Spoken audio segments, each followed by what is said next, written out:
Now I know you're not gonna take my word for it, so I'll have to show a few factuals.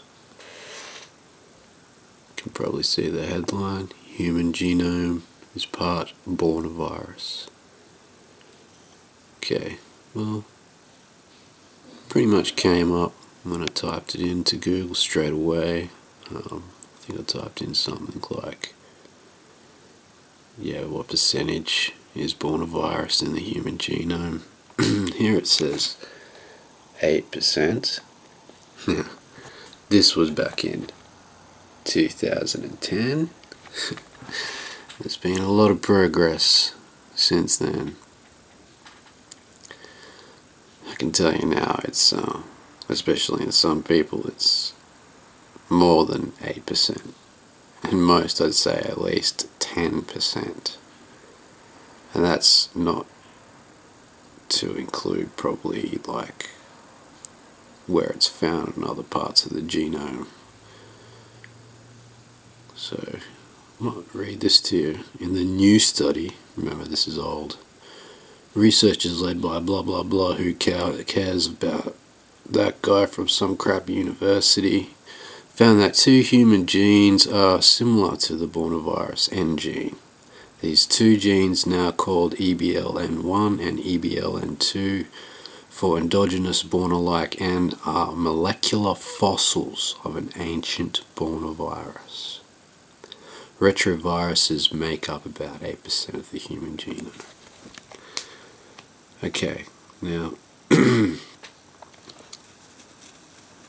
just told you what I thought about that. I'll pull up another page. That was the same one, that's no good. Now, here we have, are the rich already infusing themselves with young blood? Yeah, the super rich are injecting blood from teenagers to gain immortality. Because the super wealthy, blah blah blah, pumping blood into themselves from the youth in an attempt to prevent aging. Now, like I said, the virus fucking ran rampant in the beginning in the elite groups, was suppressed in the lower classes. The virus has evolved, and now look what they're doing in the elite classes. Oh, coincidence. Yeah, it's all freaking coincidences. Every single thing is a coincidence. So yeah, you got that. Let's look at one of the dudes who's pretty keen to pump a bit of blood into him. Well, this screen's doing weird stuff. I should just say that originally they experimented with mice. They pumped the young blood of young mice into older mice, and they found there was a complete regeneration. Now, how long do you think they've known about this? Ask yourself the question. How long?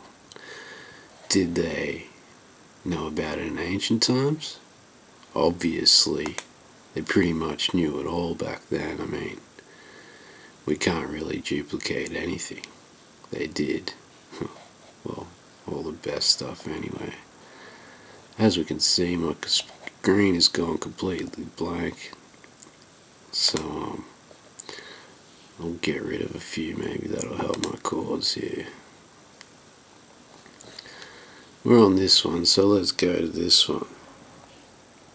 Okay, here's a study, a more recent study on the virus and its effects on the human cerebrum. Now here, they've connected it to mental illnesses like schizophrenia. Now, the elite don't always experience this, especially in positions of power, because they have different blueprints in their different paradigms, different associations that keep this virus in check. Don't forget, it's a replicating virus. It takes something away from your DNA and it replaces it with its own replication of that, a lesser pale image. Now, if you can give someone a paradigm or a blueprint that's more associated with that and less conflicting, there's going to be less struggle. So let's read the hypothesis first. And the hypothesis is as follows: that microbial infections may be linked to mental disorders has long been addressed for Borna disease virus, BoDV.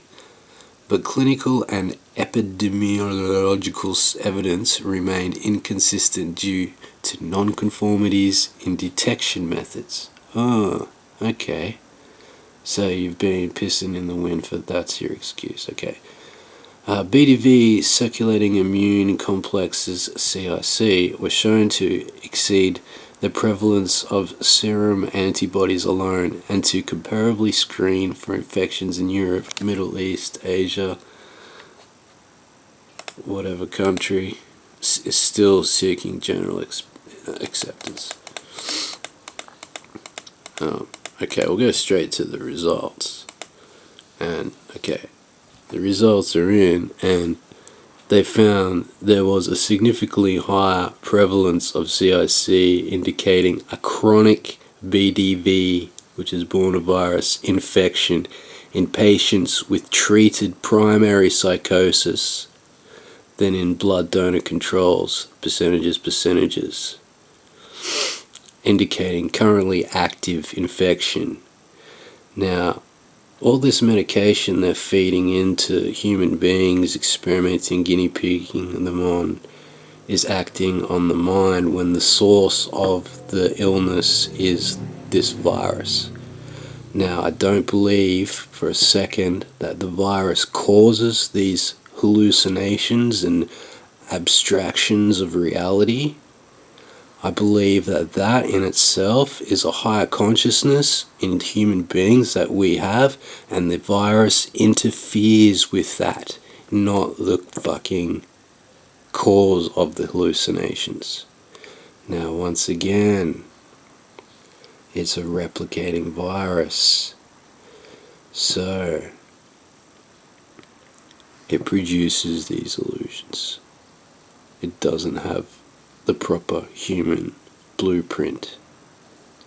Okay, that's 8 minutes already. See you next time.